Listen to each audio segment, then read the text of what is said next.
Jude Bellingham will not be going to Liverpool as they've pulled out of the race as he's too expensive. That means Agent Trent was pointless, 2 years of work has gone down the drain, and that video last week where I said I think he'll go to Liverpool is just completely irrelevant. In this video I'm going to try to cheer you up of the fact that we're not going to get Jude Bellingham. I'm going to show you that quantity is better than quality. You could get Bellingham for £150 million, or you could get 3 or 4 good midfielders for the same price. If you do enjoy this video, make sure to leave a like, and if you are new to the channel, I really appreciate if you could subscribe. I'm trying to hit 5,000 subscribers by the end of the month. Liverpool's midfield is absolutely terrible, so let's get right into fixing it. Starting off with Gavi, and I know regulars of the channel will know I'm an absolute Gavi fanboy. I think he's absolutely brilliant, and due to FFP issues he hasn't been able to sign a new contract and he will be a free agent in the summer. Now I put Gavi first on this list because I think it's incredibly unlikely, so we're just going to get it out of the way. I say this is unlikely because Gavi is Barcelona through and through. He's a La Masia product. I think he'll do anything to stay at the club this summer, so I think it's unlikely he does end up leaving, but if he does, on the off chance Barcelona can sort out their problems, I would love him at the club. Sticking with Spanish midfielders, we're moving on to Gabri Veiga, who has been fantastic in a weak Celta Vigo team this season. This lad is only 20 and he's gathering interest from the likes of Tottenham, Man United, Liverpool, Man City, Barcelona. Lots of clubs will be in for the Spaniard this summer. Liverpool will have a good relationship with Celta Vigo after signing Stefan Bajcetic a few years ago, and he's a relatively good price of £35 million, definitely affordable for Liverpool. There is the fact that so many clubs are interested in him that the price could be driven up, but if he was to be signed by Liverpool, I would not be complaining. Nicolò Barella is my pick of the lot. Inter are reportedly willing to sell him for £50 million.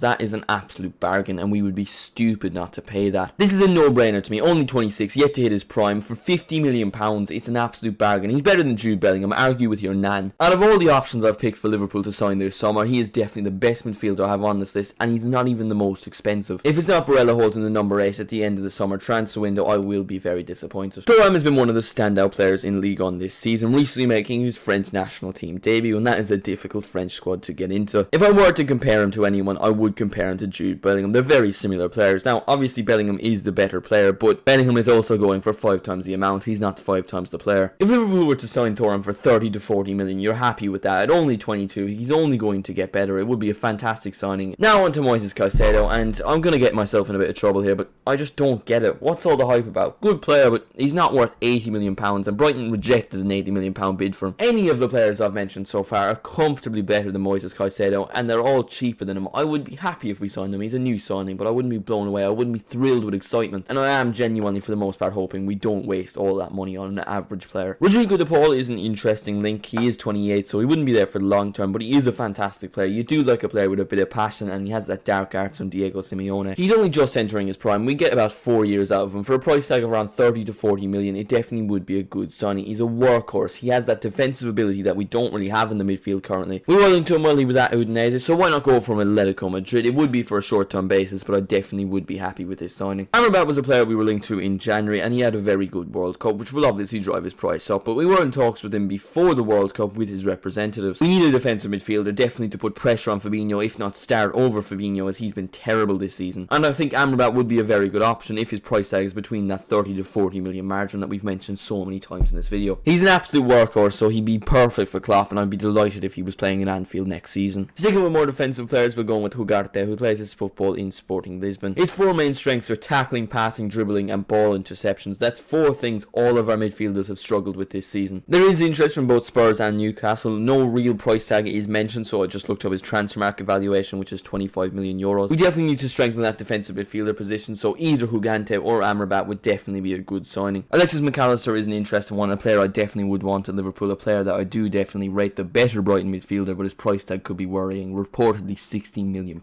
That is definitely a worrying price, but he is only 24, so he's only going to get better. He's a World Cup winner, so we could brag about that. He will be a different midfielder to what we're used to. He gets a lot more involved with the attack, but it would be a very good signing, and I would be happy if we signed the Argentine. The final midfielder of the lot, Mason Mount. Apparently he's very keen on joining Liverpool as contract negotiations have broken down with Chelsea, and it looks like he will leave his boyhood club. The reported price tag is 70 million, which is quite concerning. If we could bring that down to maybe 50 or 60 million, I would be happy with that. He's definitely a very good player. He's already Premier League proven. He's like McAllister, a little bit different. He will get goal involvements. He's homegrown, and I think people are hating on this signing a little bit too much because he is a very good player, and I would be happy if we were to sign him. It's reported we're going to get 3 to 4 midfielders this summer. So what 3 players would I want? Barella's a definite yes for me. I already explained why. He's absolutely brilliant, and at that price tag, it's a 100%. If we're only signing 3, either Thuram or Veiga, but if we are going to go out in 4, I think it should be both. Both are fantastic, and with that excellent depth to the squad. And my defensive player, I'm going to go with Amrabat. He's just an absolute workhorse, and I think he'd be brilliant at Liverpool. But let me know in the comments, what do you think? What midfielders should Liverpool sign this summer? Is there anyone I missed out? And do you think missing out on Jude Bellingham is a loss to Liverpool? Personally, I think quantity is better than quality, so I think we've made the right decision. Thank you all so much for watching. Make sure to leave a like if you enjoyed, subscribe if you are new, and I'll see you in the next one.